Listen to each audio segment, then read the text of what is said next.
Welcome to Fandom Post Radio. Hey, I'm Kestrel. If I'm hosting an episode, it probably means it's a ranking episode, and that's exactly what this is. And we're ranking studios. Gotta have our friend DJ for every ranking episode. Yo, I'm the other rank guy. The other rank guy, and yet, guess who actually volunteered to do this episode? It was Cain. Hello, Cain. Hi. Amazing. Yeah, The unranked guy. I don't know what I was thinking. Immediately, I spent time doing research on this and everything, and man, I did my darndest. So we will see how it turns out. I mean, the good thing about studios is that, like, I don't know, 50 studios make all the anime that's ever existed. So, like, whatever you pick, it's probably going to be a decent list. That definitely made it easier, because I was like, oh, I don't want to pick ones that everyone else would pick, but then I realized that there's only so many of them. Exactly. And we have someone I did not fit into the schedule, so we'll see how that works. It's Darius. Hello, how y'all doing? Sup? Yeah, so we've got our lists, our top 10s we're going to rank. We're going to talk about 10 through 6 a little bit quicker, and then spend some more time on 5 through 1, go round robin style. We're going to mention the series or movies or whatever anime each of those studios made that earned them place on our lists. And we're just going to talk about what the studio means in our eyes in whatever form that takes. In between those, we got a bunch of lists from other people, hopefully that are listening to this episode. So we're going to read those off. Some of them are full, like, top 5, some top 3s, some just 1 or 2. But we will include all those, and then we will aggregate most of them together. Anyone who gave at least a top 3 will aggregate together. And then we'll aggregate our 4 top 10s together and see what shakes out of that. So yeah, 10 through 6s, I will start that off. And I guess I should mention, like, studios, they don't necessarily mean as much as people give them credit for in every situation. It's different by studio. Some of them are like, people on staff, distinctive style, try to, like, make everything be able to be worked on by the same people. Other studios, they have so many sub-studios, they make different things at the same time, so the same people aren't, collaborating on any of the same projects, even though it's by the same studio technically. They hire mostly freelancers, outsource a bunch of stuff. So depending on the situation, doesn't necessarily mean that much, but we'll talk about probably some of those factors and how we factor them into our ranking. So yeah, just wanted to get that little caveat out of the way. Yeah, I didn't realize that until I did my research, that so many of these are like, Studio A, but also Studio A, sub letter, sub number 1, sub number 2, sub number 3. Yeah, the really big ones that are like, how can one studio really be churning out that much? Well, it's because they're not. They have a bunch of mini studios within them. So yeah, that's a thing. But we will we'll discuss that as we go on, and just wanted to let you know that yes, I'm aware that a studio is not like a director. It does not necessarily mean that it's a singular vision or anything like that. So anyway, my number 10 is Bones. Their works include both Full Metal Alchemist series and all 3 seasons of Mob Psycho 100. Full Metal Alchemist Brotherhood is, of course, my favorite anime of all time. The animation production was only part of the reason behind that, but it was certainly an important one. And Bones has regularly produced some of the most impressive pieces of animation out of anyone. And a lot of that is thanks to, some of the top animators that they use, including Yutaka Nakamura, who's probably the greatest animator in the business. And he's actually full-time staff at Bones, which is, again, a rare thing. So yeah. My number 9 is MAPPA. Their works include Attack on Titan, the final season, Jujutsu Kaisen, Evil Rising, and Chainsaw Man. They spent quite a few years producing solid work, but they were rarely considered like a marquee studio. But they've been conquering the anime industry since like 2020. They've just had an ever-increasing quantity of the biggest titles out there, including several picked up from other studios, which I'll get to in a minute. And they've really been just delivering their best work in the process. My number 8 is Toei Animation. Their works include One Piece, Dragon Ball and Dragon Ball Z, and Slam Dunk. Toei's history goes back 75 years, which is longer than any other anime studio, and several decades of that, they've been adapting some of the most iconic Weekly Shonen Jump manga into a long-running TV series. And they've certainly had their ups and downs throughout all the years, and, they pump out an insane quantity, so it makes sense. But their classics definitely stand the test of time. And, despite running weekly for over 1,000 episodes with no breaks, One Piece somehow looks better than it ever has right now. And really, it regularly gives us the best animation of any series in a given season. So yeah, pretty remarkable. My number 7 is Wit Studio. Their works include Attack on Titans through Season 3, Part 2, the first season of Vinland Saga, and Spy Family. Like I mentioned, they've dropped a lot of their best series, and they usually end up in MAPPA's slightly less capable hands. But Wit's dedication to quality is a huge part of what made those series so exceptional in the first place, to the point that they rarely work on more than one property simultaneously. That shows greatly in the end product and means, while we might not get to see some of our favorite series at that same peak of quality after they leave Wit's hands, we do get to see a greater variety of titles that, they give that level of care. So, yeah, spread the love. And my number 6 is Production IG. Their works include every season of Haikyuu, all Ghost in the Shell anime, the 2 seasons of Standalone Complex being my favorite by far, Usagi Drop, and Moribito. IGPX. And IGPX, that's correct. And yeah, Wit Studio formed as a spin-off of IG. And, Wit definitely established their own identity and their own stylistic path.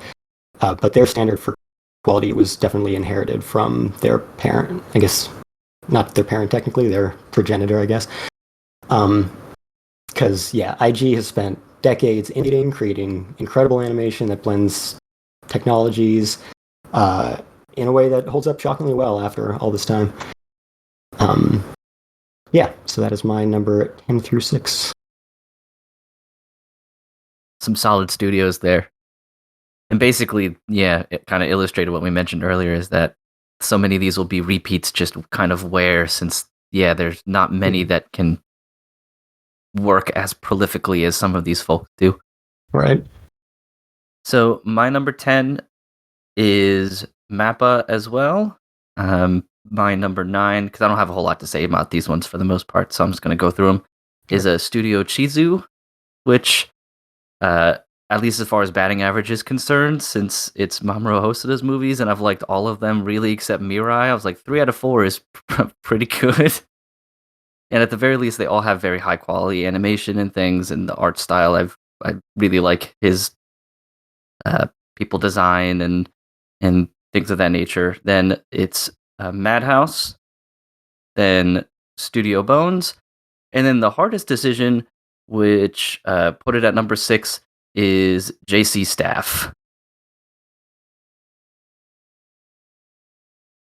All right. We ready for mine? Sure. Okay, cool. So coming in at number 10, I've got Studio Dean.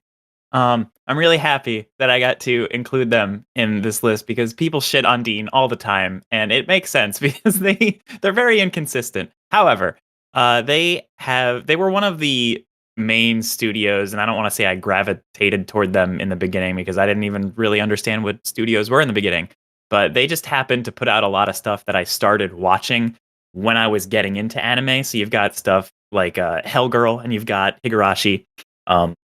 And then they're still doing stuff I like today. Like they made Konosuba, they made Korewa Zombie Desu Ka. They did a bunch of cool shit that I feel like doesn't exactly fly under the radar, but isn't appreciated as much as it should be. And so I'm glad to put them on here, even though they have also created many horrible things. But when you've got like a billion things under your filmography, that is bound to happen. They're not all going to be winners. Number 9, I've got White Fox. Some of my favorite shows from them include ReZero, Steins Gate, Goblin Slayer. There's not much apart from those series that I have loved from White Fox, but the things that they have done well, I feel like they've done very well. And so, based on just those alone, I think that it was enough to put them up there. Number 8, I've got Feel. Really good when it comes to the slice of life series. I feel a lot of their character designs, stylistically very bright, and they've got a much different aesthetic from a lot of other studios, because you've got things like Tsukigakide and even the later seasons of Oregairu, very stylized and nice looking. But then they've got things like Jinsei as well, which is another under the radar slice of life comedy show that I enjoyed a lot. So that's Feel at 8. Number 7, UFO table, UFO table, ufotable, whatever the fuck you want to call them. I will never understand the actual pronunciation of it. And they're mainly on here due to the Fate franchise and all they've done with that. I mean, of course, they've done things like Demon Slayer as well, but it's really Fate and the Garden of Sinners series that I feel like they have elevated to unbelievable levels, and just great compositing all around, wonderful effects, wonderful audio editing. They know what they're doing, and they do what they do well. And then at 6, I've got Doga Kobo, who made it a lot higher up on my list than I thought they would. But I really appreciate how they consistently put out the same anime over and over again, but it's always a slightly different formula, and I enjoy it. And it's always just like really small girl tries to exist in a workplace, but has anxiety issues and an inferiority complex. They've made that show 5 times now, and I've loved it every time. Some notable things from them include New Game, which is another example of one of those, as well as Plastic Memories, which was actually the first show I ever reviewed for Fandom Post, and Tada Never Falls in Love, which is another underrated rom-com from the Nozaki-kun people. That reminds me of your number 6. You said they make the same anime over and over again, but they just do it well. Yeah. I believe that's the same thing you said about Ozu. The director makes basically the same movie every time, but it's always really good. And he is my favorite Japanese actual film director. So Ozu, same as Doga Kobo. Got him. Basically, just instead of focusing purely on cute girls, he focuses on family dynamics and how sad they are. Yeah, both sound right up your alley, really. Yeah, I mean, if you're gonna do one thing and continue to do it well, and you're good. Like, you don't have to change the formula as long as you're good at what you do. That's what people should tell Guy Ritchie.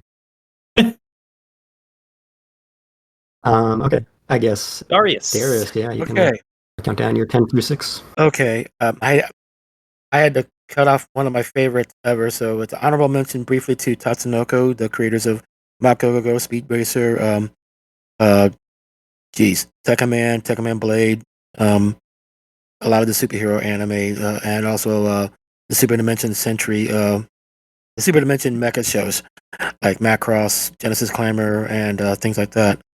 So I had to leave them off, but they did get an honorable mention. So my number 10 is Wit Studio. Number 9, Toei Animation for the classic stuff like Captain Harlock, Galaxy Express, all the Gonagai, Mazinger Z, Getarobos type stuff, Voltron, so many classics from them, it's not even funny. Number 8 is Mappa. Number 7, Sunrise. They did a lot of the 80s mecha shows, which I was a complete mech fanatic for them. So, Votoms, Gundam, Elgheim, stuff like that. And I think they were involved with Cal Geiger. I can't remember, but not sure. And number 6 would be Bones. Nice. I haven't thought about Votoms in years. Oh, I'm addicted to that thing. I'm addicted to that show. I'm always thinking of Votoms. Yeah, that's. I saw that for the first time when we found VHS tapes in our college board game club, game box. It was all these board games and then a 3 VHS set of Votoms. Hey, you can always catch it on High Dive, dude. I think it's still there. Yeah, I binge it every time I can. Nice. All right. So let's read some submissions. I've got my friends that have submitted some lists here. So from my convention group and Discord server that I talk on a lot. We've got Inter Forever, number 5, Sunrise, number 4, Shaft, number 3, A1 Pictures, number 2, Bones, number 1, Kyoto Animation. Then from Sync, we have number 5, Cloverworks, number 4, UFO Table, number 3, Comics Wave Films, number 2, Kyoto Animation, number 1, Trigger. From Zelos, he couldn't decide on what number 5 should be, so he gave me top 4. So number 4, Trigger. Number 3, Shaft. Number 2, Kyoto Animation. Number 1, Gynax. And Giuseppe. Number 5, JC Staff. Number 4, Bones. Number 3, Cloverworks. Number 2, A1 Pictures. And number 1, Madhouse.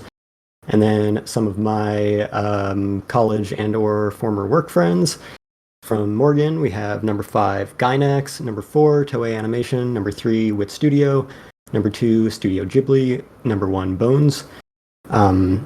Sebastian gave me a top 3, so we've got number 3, Production IG, number 2, Sunrise, and number 1, Madhouse. And my friend Wayne, number 5, Wit Studio, number 4, Kyoto Animation, number 3, Gynax, number 2, Bones, and number 1, Madhouse. Like a lot of the same folks showing up, which is good. I mean, they make tons of really great stuff, so it's no surprise. It kind of makes me feel better about my own list in a way, because that's what I was concerned of. I was like, I'm not gonna have anything unique or interesting. No, that's why I want to, list off what anime put them each on our list, so that, at least that will be something personal for each one. All right, so it looks like it's my turn to jump into number 5, yeah? Yep. Cool. So, as I mentioned earlier, this was probably the one hard decision of the list was between JC Staff at 6 and this studio at number 5. And what it really boiled down to was which studios shows that I really loved or changed my paradigm on what anime could and could not be, or just what styles I was completely unaware of, and that really got me into it. And with JC Staff, that was Flying Witch, mainly, and its introduction for me as a now lover of Iyashike and slow life shows, since Flying Witch is perfect. But what beat it out at number 5 was UFO Table, or Fate Zero in particular. Fate Zero is my first, as I put it, grown-up anime. So I watched this in college around the time that it came out, and up until that point, I was really just watching, your Naruto's, Dragon Ball Z's, Prince of Tennis's, weekly Shonen Jump stuff, which, is geared towards, teenagers and young boys and stuff like that. So for the most part, you're not really going to get a whole lot of deep philosophical messages, or just fucking adults that aren't constantly killing each other for the purposes of just defending a planet or destroying a planet. So when my friend turned me on to Fate Zero, I was just completely blown away by what anime could and what it was able to accomplish with these, complex adult characters and these deep sort of philosophical beliefs that they had in terms of the fate of the world and humanity's response and things of that nature. And it also helped that the show looks just absolutely fantastic, even by, today's standards, and Fate Zero was 2011, I think. Yeah. So it's been a dozen years, and you could still pop that bitch on, and it will look absolutely fantastic. All the character art is great. The colors just pop. The animation is so kinetic, but also has a flow to it. So it's not like you're just watching sort of Dragon Ball Z style violence where they move so quickly that most people are just a blur, and you have to go by where the blur marks are, the sound effects, which is fun.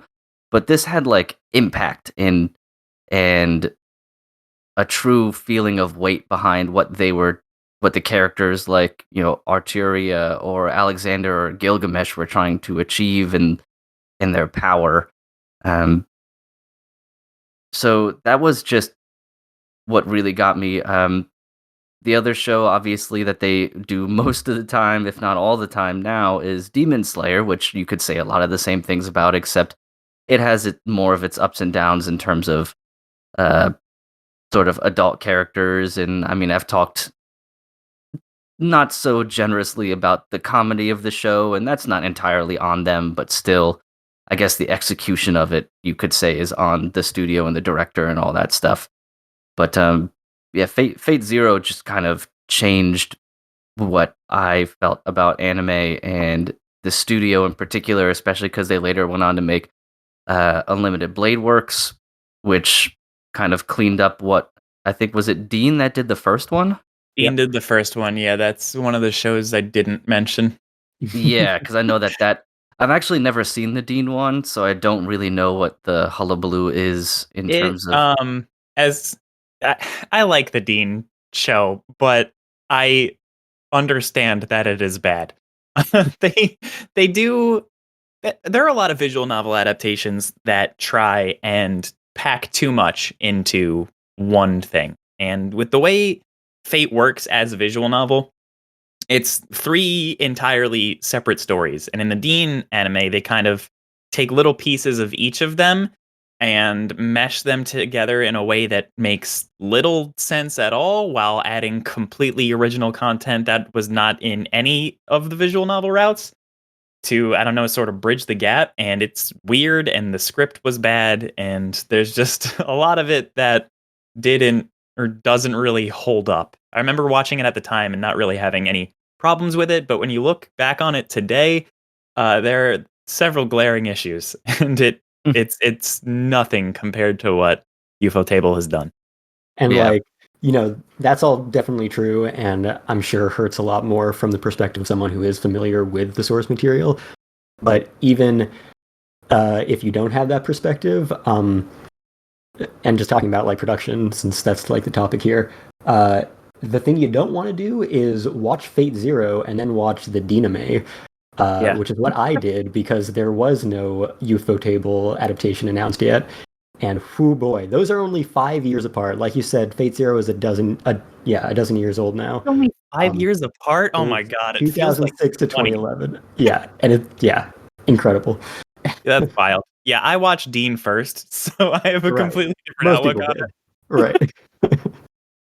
Yeah. It wasn't. There was like a meme or something about the writing in particular, if I People remember. die when they are killed. Okay, Yes. that's what That's I was the gonna one. say, but I wasn't sure if that was real. There are a lot of Yeah. lines in the visual novel that are bad as well, and I don't know if that's due to a translation issue or just Nasu being fucking weird. But I don't remember that one. It's possible that shows up in the game itself, but either way, when you get that, you have to change that. That's not good. That can't pass. Yeah. So the other thing that they also did like Kara no Kyokai, which I've never watched, but I know that was a big deal. So And good. the fun little thing that they do, which Production IG used to be responsible for, is they make the opening animations for the Tales games, which is really cool. That's one of the things that is most kind of draws you into the Tales games immediately, is they have most of the time these like beautiful animated openings with all the characters. It's like you're watching an extended, anime opening video. And I think I'm pretty sure UFO Table has done those since picking up after Production IG. But yeah, so UFO Table has my number 5 because it just it was tough. It was real tough between them and JC staff. Especially, I think what finally put UFO Table over is after Flying Witch and some other things. I was like, I don't really enjoy a lot of these other shows or have even watched them. Yeah. So I think that was finally kind of what put the scales a little bit in UFO Table's favor. Nice. All right, DJ, how about you? My number 5, and probably the biggest studio on my list, I want to say, just in terms of size and output. A1 Pictures was mentioned in a few of the Friend top rankings. They are consistently impressive. How do I word this? Animating things that other people tend to not animate, and I will embellish on that momentarily. Some of my favorite shows from them include Saikano, Your Lie in April, Kaguya-sama, and the things that I was alluding to just moments ago, several idol shows like The Idol Master. They do all of the adaptations for that and 22/7. One of the big issues with most modern idol anime is that there's this tendency to sort of switch to CG for any of the dance numbers, and A1 has not done that at all. They seem to just refuse to use CG in any of the idol stuff, and it results in something that looks significantly better, and it's not a jarring departure from how the show looks on its own. Their filmography is gigantic. They've done a lot of stuff I didn't name that I enjoy as well. And Silver I think Spoon. just from an output standpoint and how they're always doing something that I seem to enjoy, I think they deserve a spot on here. Even Lycoris Recoil was another exceptionally animated show. And I feel like when they're on top of their game, they are on top of their game. And they're one of those studios that can pull people from basically anywhere they want because they have a lot of money. So I'm sure that aids in that as well. But overall, I think that they're great, and I think that it will be further evident when we get to my next pick. So You forgot to mention, looking through their list, they made Hypnosis Mike. they did make Hypnosis Mike, and I will mention I'm pretty sure that was out. It's CG animated as well. Like the people were normal, but they had some weird CG effects going on with the rapping. That's a show I try to forget exists. With the rapping mean, bits. You say that, but every single mention I've ever heard of Hypnosis Mike comes from you. No, wait, you're right. I tell myself that I like to pretend it doesn't exist, but realistically, I'm thinking about it all day, every day. Right. Exactly. Darius is always thinking of Votoms. DJ is always thinking of Hypnosis Mike. Exactly. Yep. Yeah, A1 was another one I was looking through and found some shows that I liked, but yeah, their portfolio is just gigantic. Yeah. Did Grimgar? They did Erased. They have They did- Space Brothers, which is such a weird sort of deal for them because it's about two adult ass brothers trying to be astronauts. And really, the weirdest thing about that for them is that it was, hundreds of episodes long, where normally they stick to like one or two core shows. Yeah, it looks like it was. I have the Wikipedia open. It says 99 episodes and then a 90-minute movie. That's right. It was only 99. Okay, yeah. Still Yep. much longer than their normal stuff. We're apparently getting a Hypnosis Mike sequel, by the way, which is a thing I just found out on the A1 Pictures wiki. There you go. Really brightens my day hearing that. Yeah. Between that and Birdie Wing. Yeah, these are actually DJ's favorite shows. They're up there. All right, Darius, you can go before me on this one.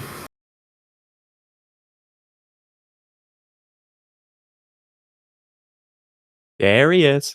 Maybe. Hey, edit this out. Okay, my number 5 is Studio Ghibli.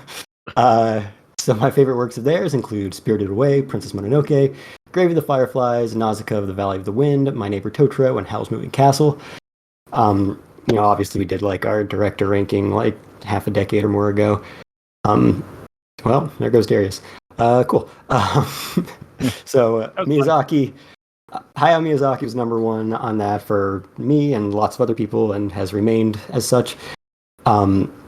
So, he deserves most of the credit for everything about what makes Ghibli so great. But, you can't make anime on your own, and the fact that an entire studio is able to realize his impossible standards that he sets forth, and so consistently, even for stuff he's not involved with at all, it really shows that, he couldn't churn out all the masterpieces that he has with just any crew behind him.